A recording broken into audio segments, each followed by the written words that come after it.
teman-teman pemilih, semoga kalian selalu dalam keadaan sehat ya teman-teman.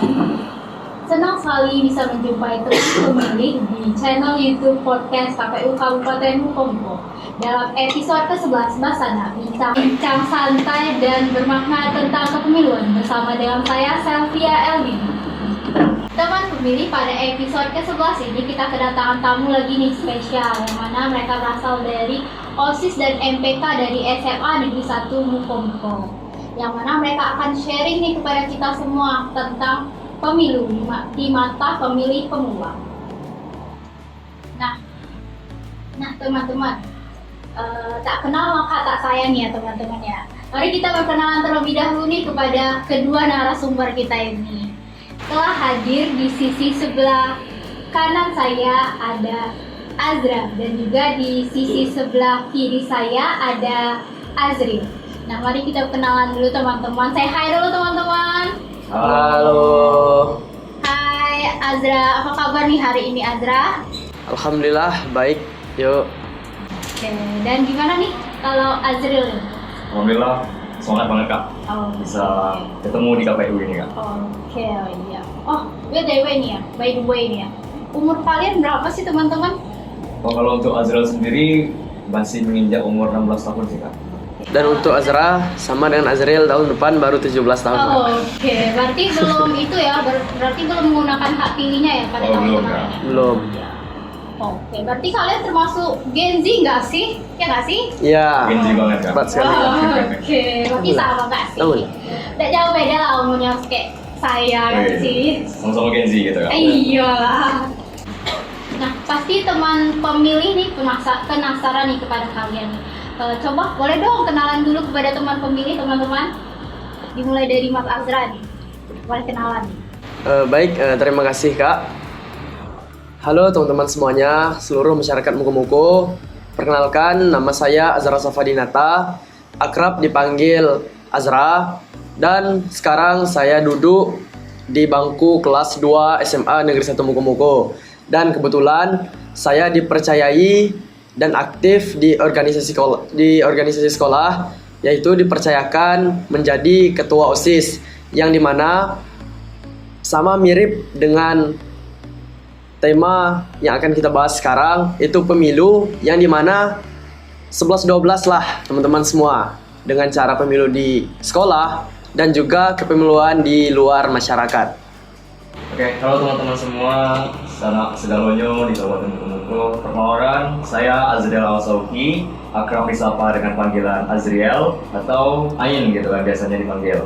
Nah, sekarang saya masih duduk di bangku kelas 2 SMA sama dengan Azra, dan di SMA Negeri 1 Mukomuko juga. Alhamdulillahnya di tahun periode 2025-2026 ini saya diamanahkan untuk menjadi Ketua MPK atau Majelis Perwakilan Kelas di SMA Negeri 1 Mukomuko. Tentunya selain di organisasi intrasekolah, saya juga memiliki organisasi di luar sekolah seperti genre dan lain sebagainya macamnya. Dan juga perkenalkan teman-teman, saya juga merupakan duta genre Provinsi Bengkulu tahun 2025. Mungkin itu aja. Terima kasih kak. Nah teman-teman, kalian kan sebagai pemilih pemula nih ya teman-teman. Apa sih teman-teman ketahui? Apa sih yang teman-teman ketahui tentang KPU dan juga kepemiluan teman-teman? Boleh jawab oleh Mas Ade Azril terlebih dahulu. Oke, sebagai pemilih pemula nih kak, kami tentunya pengetahuan kami terkait pemilu itu masih sangat awam sekali gitu kan, masih sangat minim sekali bisa dibilang gitu. Karena baru terjun gitu kan kak, baru terbit istilahnya gitu. Nah, jadi kalau yang Azril ketahui tentang KPU itu, atau akronim dari Komisi Pemilihan Umum, itu merupakan lembaga gitu kak yang menyelenggarakan pemilu, kemudian mengatur tahapan-tahapan pemilu, bahkan sampai perhitungan suaranya ke KPU gitu kak. Dan juga mereka lah gitu kan yang menjadi pelopor penggerak untuk wadah untuk terlaksananya ataupun terakomodirnya yang namanya pemilu ini kak. Jadi mereka lah yang bisa dibilang mewadahi pemilu ini supaya bisa berjalan gitu kak. Kemudian di sekolah pun kami sebenarnya juga sudah pernah gitu kan mengikuti pemilu di sekolah, walaupun pemilunya masih di lingkup sekolah saja, tapi menurut kami prosedur dan juga tahapan-tahapannya itu mirip-mirip gitu kak dari sepengetahuan kami gitu kak. Oke baik, kalau menurut Eza nih bagaimana? 11-12 juga betul dengan yang dijelaskan oleh Azriel tersebut tadi Kak. Di sekolah juga kami sudah termasuk ikut pemilihan dan melakukan sistem-sistem kepemiluan. Seperti di pemilu di luar masyarakat, itu juga melaksanakan yang namanya kampanye terbuka dan kampanye tertutup. Begitupun dengan sekolah, yang dimana sistem kami pemilihan OSIS dan MPK itu ada juga yang namanya itu sesi kampanye terbuka, yang mana bisa dikatakan debat satu paslon dan paslon lainnya. Nah, teman pemilih bisa lihat kan ya teman-teman, sangat insightful nih dari kedua narasumber kita. Nah, kan teman-teman udah jelasin ya tadi tuh ada aktualisasi pemilu di lingkungan sekolah ya. Itu gimana sih aktualisasinya? Tolong bisa dijelasin nggak sih kepada teman pemilih? Seperti halnya pemilu pada umumnya gitu kan Kak, ada yang namanya pencalonan, kemudian tahapan kampanye, barulah yang namanya pencoblosan gitu. Jadi di awalnya itu tentunya kami mencalonkan diri kami terlebih dahulu gitu kan, untuk menjadi, kalau di sekolah itu kan ketua OSIS gitu pemilihannya, untuk mencalonkan diri kami sebagai ketua OSIS periode selanjutnya gitu kan. Jadi kami calonkan terlebih dahulu, kami lewati tahapan seleksinya, mulai dari seleksi berkas-berkas, seleksi wawancara, kemudian seleksi wawancara dan lain sebagainya macamnya. Itu kami lewati, kami selesaikan tahapan-tahapannya. Nah, barulah setelah kami dinyatakan lolos, dinyatakan mampu untuk memegang amanah tersebut, barulah kami gitu kan masuk ke proses yang namanya kampanye. Ada kampanye terbuka dan juga ada kampanye tertutup, sama seperti pemilu pada umumnya gitu. Nah, di kampanye tertutup itu kami masuk gitu Kak ke kelas-kelas dari kelas 10, kelas 11, bahkan kelas 12 gitu kan. Kami mengkampanyekan visi dan juga misi yang telah kami buat, dan juga kami berusaha gitu kan untuk mengajak, mempersuasikan teman-teman kami, teman-teman sebaya kami, kakak-kakak, adik-adik kami untuk mau gitu kan mengamanahkan ke kami amanah yang kami ingin emban, yaitu ketua OSIS gitu kan. Nah, setelah berlangsung kurang lebih 3 hari gitu Kak untuk kampanye tertutupnya, barulah di puncaknya gitu kan, yaitu kampanye akbarnya atau kampanye terbukanya. Jadi di kampanye terbuka itulah kami debat gitu kan, saya dengan Azra debat waktu itu kan tentang visi dan juga misi yang kami bawakan. Kebetulan visi dan juga misi yang kami bawakan tentunya linear gitu kan dengan kebutuhan dari siswa-siswi di SMA Negeri 1 Mungko, dan juga sesuai gitu dengan permasalahan yang ada di SMA Negeri 1 Mungko. Jadi visi yang kami tawarkan pun juga bisa dibilang kalaupun kami terpilih sama-sama akan berdampak baik bagi SMA Negeri 1 Mungko begitu. Di hari puncaknya gitu kan barulah kami masuk ke tahapan pencoblosan. Nah, tapi sebelum pencoblosan, sama halnya seperti pemilu juga, kami juga ada waktu tenangnya gitu Kak. Kurang lebih 2 hari kami tenang gitu kan, tidak ada proses kampanye dan lain sebagainya macamnya.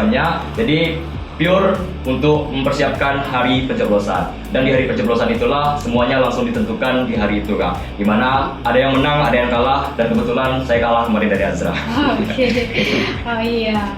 Terus kalau kan Ezra nih terpilih jadi ketua OSIS kan ya, itu gimana sih ceritanya Zah biar bisa terpilih nih jadi ketua OSIS SMA 1 Mungko?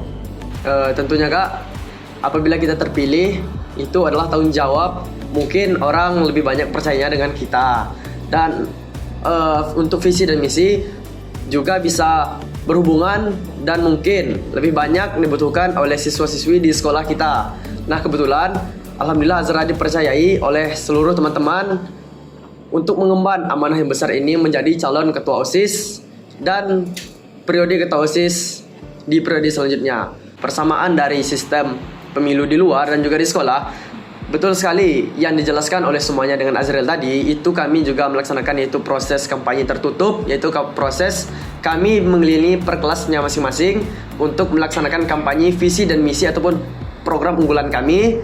Dan di kampanye terbuka itu yang dinamakan kampanye akbar, itu dari puncaknya kami dikumpulkan di lapangan, sama seperti halnya kayak pilkada, itu semua masyarakat melihat, tapi di koalisi sekolah dilihat oleh seluruh warga sekolah dengan guru-guru. Nah, di situ kita menampung sebagai calon ketua dan wakil ketua OSIS, kami menampung seluruh pertanyaan-pertanyaan yang datang, pertanyaan yang menyangkut paut tentang permasalahan yang ada di sekolah, tentang program unggulan kami lebih jelasnya, visi dan misi kami ditanyakan lebih detail untuk dipastikan cocok atau tidak cocoknya dan permasalahannya sangkut paut atau tidak dengan masalah di sekolah itu yang terjadi. Nah, terus setelah melakukan proses kampanye akbar, seperti yang kata Azril tadi, itu sama halnya kayak pemilu presiden. Itu ada masa tenangnya, barulah masuk ke fase terakhir, yaitu pencoblosan dan langsung pengumuman penghitungan suara. Seperti halnya layak pemilu di masyarakat, itu juga disaksikan oleh seluruh warga sekolah. Kalau di luar kan disaksikan oleh masyarakat, kan enggak? Kalau di sekolah itu disaksikan oleh seluruh warga sekolah yang bersifat terbuka dan tidak tertutup. Dan untuk bisa meminimalisir kesalahan-kesalahan ataupun miskomunikasi suara yang terjadi.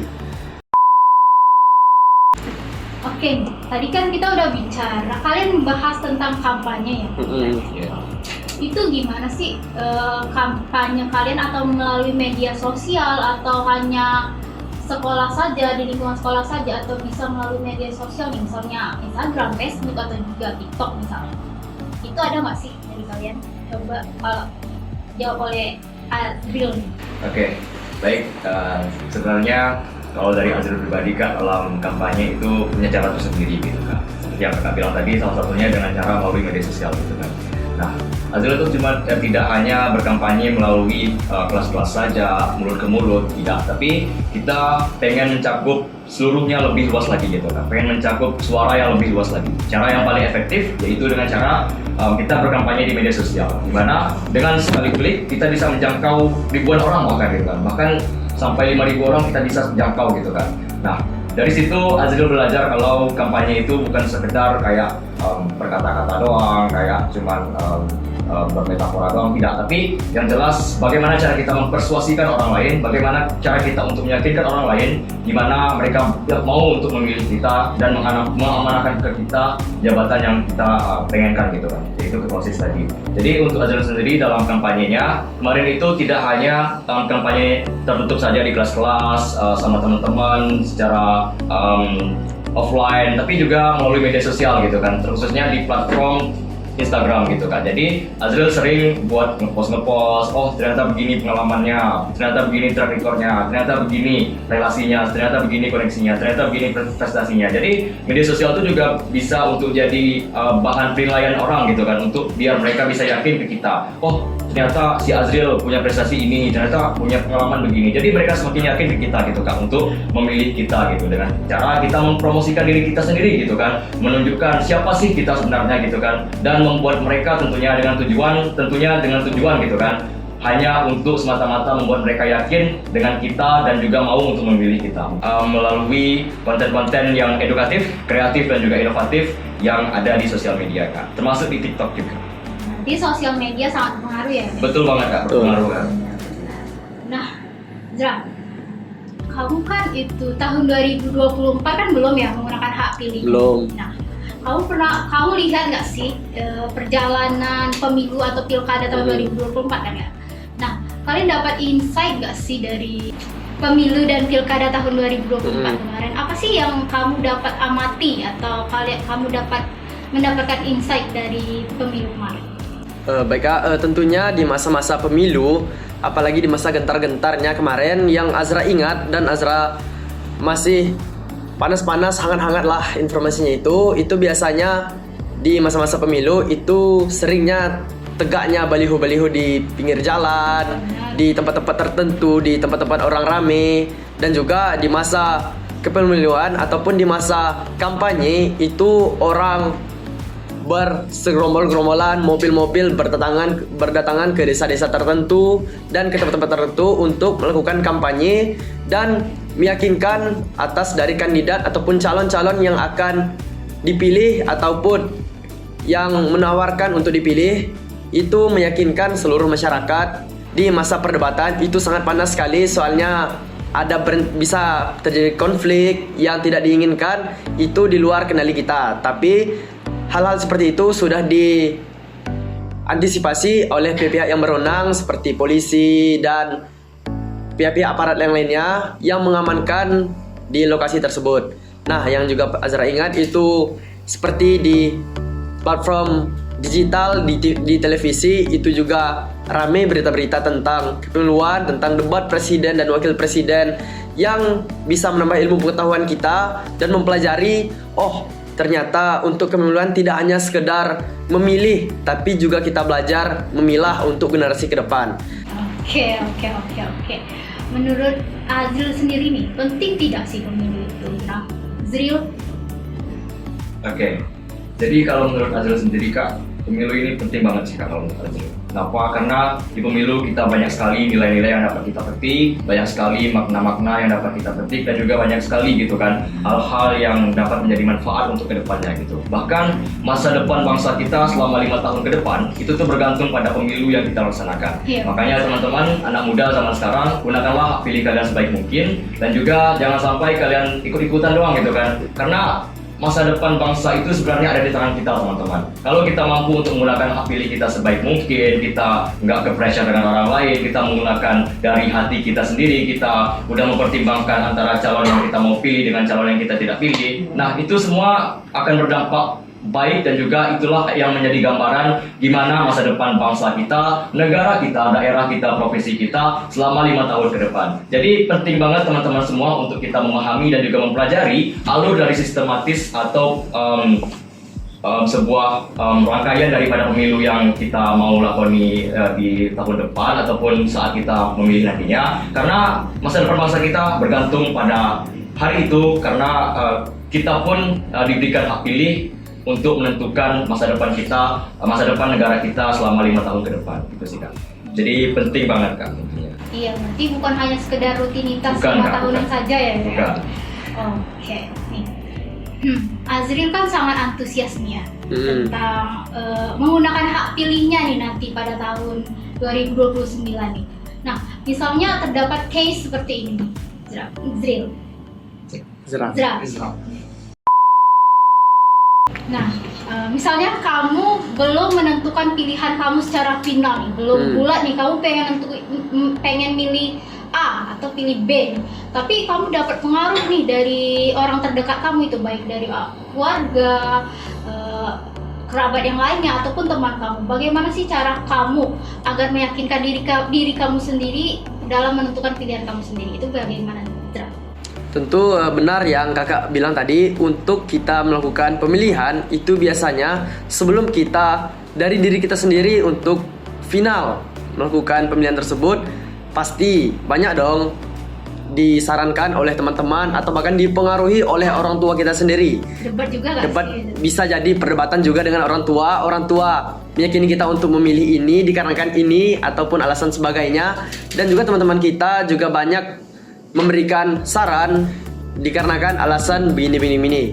Karena kalau jawaban dari Azra itu, sebelum kita melakukan pilihan dan menerima pilihan dari teman atau bahkan orang tua itu sendiri, kita tuh harus yakin dari diri kita sendiri. Apabila kita seorang pemuda, karena kita harus seorang pemuda ataupun pemilihan yang pemula itu kita harus berpikir jangka panjang, dikarenakan apapun pilihan yang kita laksanakan pada hari itu akan berdampak baik itu di daerah kita ataupun bangsa dan negara kita. Kita tentukan pilihan dari kita sendiri, dan tugas orang tua kita menanyakan tentang pengalaman lebih banyak dari orang tua kita, bagaimana sih cara memilih seorang pemimpin dengan benar, dan bagaimana sih cara kita memilah dengan baik, dan juga kita melakukan sosialisasi ataupun bertanya dengan orang-orang yang telah berpengalaman di masa-masa kepemerintahan, dan juga dengan guru-guru kita juga berkonsultasi.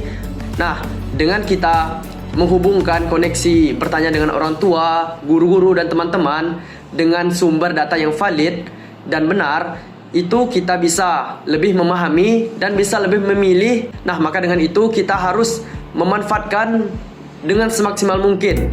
Tidak boleh menyanyiakannya dengan hanya sekedar memilih ikut-ikutan teman ataupun dipengaruhi oleh orang tua kita. Gitu Kak.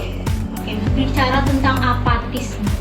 Nah, kan ada nih ya teman-teman kita yang masih apatis terhadap pemilu nih. Bagaimana sih pandangan Azra terhadap hal tersebut? Baik, sangat banyak teman-teman Azra yang kebetulan pengalaman Azra pribadi juga kita Azra ambil contoh di pengalaman di kepemiluan di sekolah Azra tersendiri, yang mana di pemilihan calon ketua OSIS dan wakil ketua OSIS. Di situ ada beberapa teman yang benar, detail dan mengikuti berjalannya kepemiluan tersebut, dan juga ada beberapa oknum nih Kak yang tidak menganggap atau bahkan cuek dan tidak peduli dengan jalannya kepemiluan tersebut. Banyak mengiring opini-opini seperti untuk siapapun pemimpin sama saja dan tidak ada perubahan. Untuk siapa aja yang terpilih nanti tidak ada manfaatnya untuk kita juga. Sangat banyak opini-opini liar mengenai itu. Tapi kita sebagai yang dicalonkan ataupun kita mencalon diri, itu kita harus tidak dipungkiri kalau kata-kata tersebut pasti tidak keluar. Itu pasti keluar dari oknum-oknum yang tidak mengerti kepemiluan itu seperti apa, tidak mengerti jalannya hal yang baik dan hal dilaksanakan itu seperti apa. Nah, maka dari itu hal-hal seperti ini sangat wajar terjadinya. Nah, apabila sudah terjadi, bagaimana sih solusi dari Azra tersendiri mengenai hal tersebut? Nah, solusi untuk Azra tersendiri, sebelum Azra berpengaruh ataupun memberikan sosialisasi dengan teman-teman yang apatis tersebut, Azra harus fokus dan merubah diri Azra tersendiri. Bahwa Azra tidak bisa dibilang tidak apatis. Karena apabila kita dianggap apatis, apabila teman-teman kita dianggap apatis, jangan-jangan kita yang apatis. Nah, sebelum berpengaruh dengan teman-teman sebaya, kita harus merubah diri tersendiri dan mengubah mindset kita bahwa kita harus bisa dianggap tidak apatis oleh orang-orang. Nah, setelah itu barulah kita bersosialisasi dengan teman-teman mengenai ataupun mengedukasi cara kepemiluan itu bagaimana, dan mengubah mindset teman-teman kita menganggap kepemiluan itu sangat penting tujuannya, sangat penting kontribusinya, karena menyuarakan tersebut untuk waktu-waktu ke depan dan untuk diri mereka tersendiri. Dari suara rakyat untuk pemimpin, dan suara pemimpin itu adalah suara rakyat. Seperti itu. Oke, Drill, kan Azra udah bicara banyak nih tentang apatis. Nah, cara untuk mereka pemilih pemula antusias terhadap pemilu itu bagaimana sih, Drill? Menurut kamu nih? Jadi menurut Adil sendiri Kak, kunci utamanya itu ada pada sosialisasi dan juga edukasi Kak. Jadi lembaga-lembaga seperti KPU, kemudian Bawaslu itu bisa melakukan sosialisasi, edukasi, dan juga menanamkan nilai di siswa-siswa yang ingin melakukan yang namanya proses pencoblosan gitu Kak. Yang mana mereka harus sadar gitu kan bahwa hak pilih mereka sekecil apapun mereka, siapapun mereka, mau siapa mereka, mau siswa, mau kerja, mau bos dan lain sebagainya macamnya, mereka harus sadar gitu kan bahwa satu suara mereka pun itu berdampak penting sekali dan juga merupakan faktor utama gitu kan yang akan menentukan masa depan bangsa dan negara ke depannya gitu Kak. Jadi kunci utamanya dalam menumbuhkan antusiasme dari masyarakat, dari siswa, dari pemilih pemula terkhususnya gitu kan, untuk bisa antusias, untuk bisa senang, untuk bisa partisipatif, dan juga untuk bisa semangat banget untuk mengikuti pemilu itu bisa diakomodirkan oleh lembaga-lembaga terkait seperti KPU, Bawaslu, dan lain sebagainya macamnya. Entah itu membuat tema pemilihan yang lebih relevan dengan anak muda gitu kan, lebih menggait Gen Z gitu. Misalnya dengan podcast ini segala macam gitu kan. Itu kan bisa menggait anak muda untuk bisa mereka tahu gitu kan tentang apa saja isi dari pemilu, apa saja tahapan-tahapannya, apa saja rangkaian-rangkaiannya. Kemudian juga selain itu bisa juga gitu kan, kita mungkin yang lama-lama ini posternya cuman kayak nama doang, terus juga jabatan nyalon sebagai apa gitu kan. Mungkin karena adanya karena adanya calon yang Gen Z itu jauh lebih variatif dan juga jauh lebih kreatif lagi baliho ataupun posternya gitu. Dan itu pun mendorong mereka untuk bisa terus semangat, untuk bisa terus termotivasi dan antusias untuk mengikuti pemilu gitu Kak. Jadi kuncinya apalagi di tahun 2029 itu kan rata-rata pemilih itu adalah pemilih muda gitu Kak, para kaum Gen Z gitu kan. Dan juga tentunya ini menjadi tantangan bagi pemerintah gitu bisa dibilang, untuk bisa menggait mereka, untuk bisa menyuarakan mereka sebagaimana mestinya gitu kan, untuk bisa Gen Z itu bisa memberikan hak pilih mereka sebaik mungkin. Jangan sampai mereka seperti yang kita tahu gitu kan, Gen Z itu labil gitu Kak, masih suka ikut orang lain, masih suka FOMO istilahnya gitu kan. Nah, bagaimana cara pemerintah supaya mereka bisa antusias? Yaitu tadi kita guide anak muda, kita lebih utamakan suara anak muda, kita berusaha untuk merelevankan berbagai macam hal yang terkhususnya bisa menggait anak muda gitu kan. Entah itu seperti yang dilakukan oleh Pak Prabowo kemarin gitu kan waktu pemilu, mereka berhasil gitu menggait anak muda dengan cara joget-joget gemoynya, kemudian juga ada Pak Ganjar gitu kan yang buat second choice yang itu sesuai banget dengan anak muda.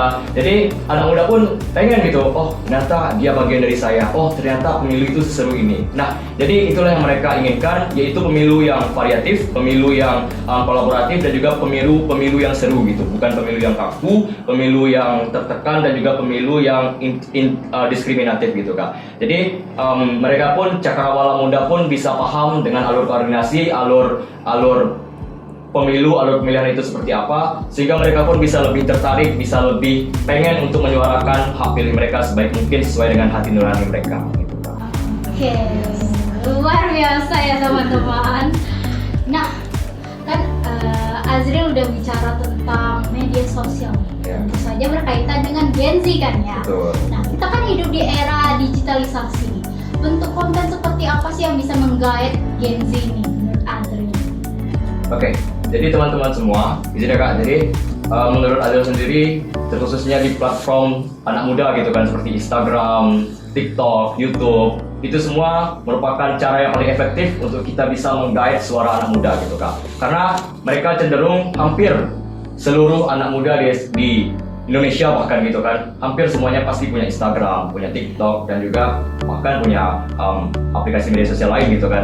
Dan itulah cara kita untuk bisa mempersuasikan mereka, untuk bisa mempromosikan kepada mereka, dan juga untuk bisa menyadarkan mereka dengan konten-konten yang bermanfaat yang terkait dengan pemilu di platform media sosial gitu Kak. Jadi caranya yaitu tentunya dengan menggunakan konten-konten yang berbasis anak muda gitu Kak, yang sesuai, yang relevan, dan juga yang memang ini anak muda banget gitu kontennya. Kayak kita misalnya berpodcast ini kan anak muda banget gitu kan, tontonan anak muda banget.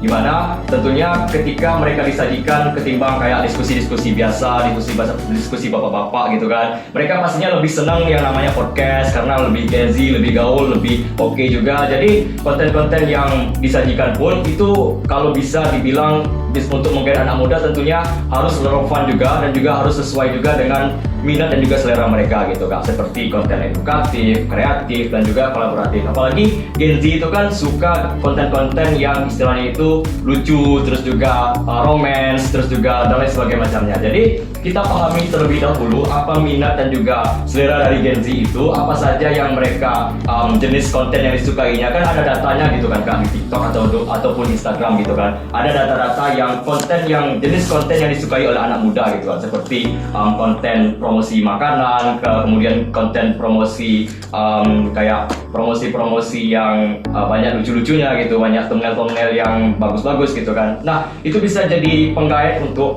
KPU, untuk Bawaslu, untuk bisa mereka menyesuaikan cara mereka mempromosikan suatu hal ke anak muda sesuai dengan data konten yang sesuai dengan anak muda dari Instagram dan juga TikTok tadi gitu. Tentunya juga bisa gitu kan untuk menggait para pembicara muda, para anak-anak muda yang sudah berprestasi, yang sudah berpengalaman, untuk bisa memberikan memberikan suara mereka untuk bisa mengajak teman-teman mereka yang lainnya, anak muda yang lainnya, untuk bisa berpartisipasi di lingkup kepemiluan gitu Kak. Oke guys. Nah, kan kita udah banyak bicara tentang sosial media. Gue nih ya, kalian udah follow media sosial KPU Kompong loh. Baik di Facebook nih, di Instagram nih, ataupun udah subscribe YouTube channel KPU Kompong loh. Waduh, kok biasa aja. Tolong, ada HP gak sih? Kalian mau HP gak sih? Ada nggak? Tolong follow dulu dong. Oke. Oh ya, jangan lupa ajak teman-teman kalian juga ya untuk follow Siap. Aman Kak. sosial media kita. Kita gait anak muda Kak. Oke, benar.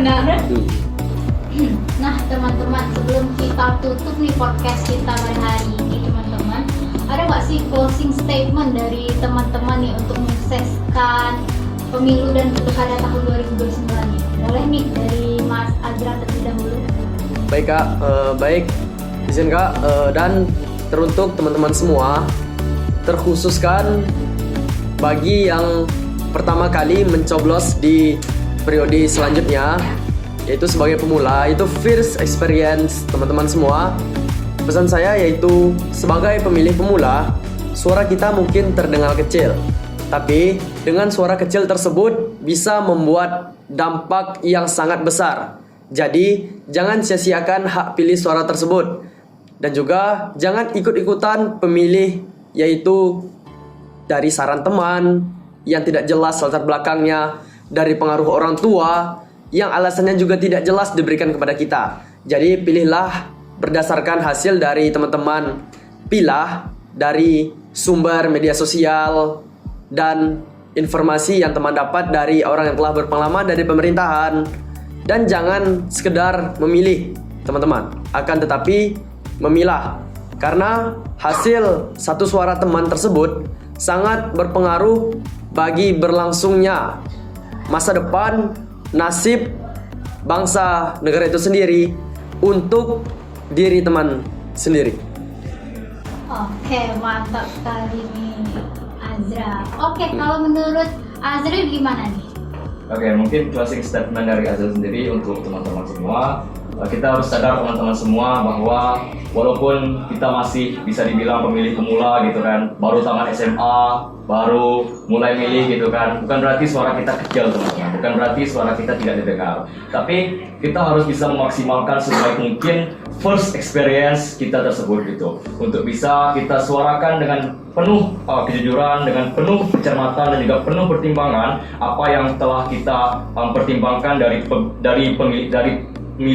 pemilihan yang telah kita lakoni gitu kan. Jadi teman-teman semua, jangan sampai kita tidak menggunakan hak pilih kita sebaik mungkin, seefisien mungkin dan juga seefektif mungkin. Ingatlah, suara yang kecil itu, suara kita bukan kecil teman-teman, dan juga suara kita pastinya akan menjadikan suatu syarat untuk kita bisa mewujudkan masa depan bangsa kita yang jauh lebih baik lagi ke depannya. Tentunya berpartisipasilah dalam pemilu untuk menjaga jalannya demokrasi negara kita, dan juga berpartisipasilah sebaik mungkin sebagai seorang pemilih pemula. Bukan berarti suara kita kecil teman-teman, karena biasanya sesuatu yang kecil itu, perubahan yang besar itu berawal dari sesuatu yang kecil, yaitu dari suara kita. Memilih pemimpin, pemilihan itu bukan sekedar menentukan pemimpin teman-teman, tapi juga menentukan masa depan bangsa, negara, dan juga nusa dan bangsa kita. Jadi gunakanlah hak pilih kalian sebaik mungkin. Mari kita sukseskan pemilu tahun 2029 dan juga sadar bahwa suara kita merupakan suara yang penting bagi keberlangsungan masa depan bangsa dan juga negara kita, negara Indonesia. Oke, luar biasa dari Azril dan juga Ezra. Oke, tibalah kita pada penghujung nih podcast kita. Nah, kalian kan sudah luar biasa banget nih. Saya dan teman-teman sekalian ini mengucapkan terima kasih banyak nih atas kesediaannya hadir pada podcast Basana ini. Oke, baik, luar biasa teman-teman dari OSIS dan MPK SMA Negeri 1 Muko-Muko. Terima kasih atas kesediaannya hadir pada podcast Basana nih, bincang santai dan bermakna tentang kepemiluan. Episode ke-11. Thank you teman-teman. Jangan lupa untuk follow dan juga subscribe YouTube kita ya teman-teman. Okay. Salam KPU Melayani. Terima kasih teman-teman. Goodbye.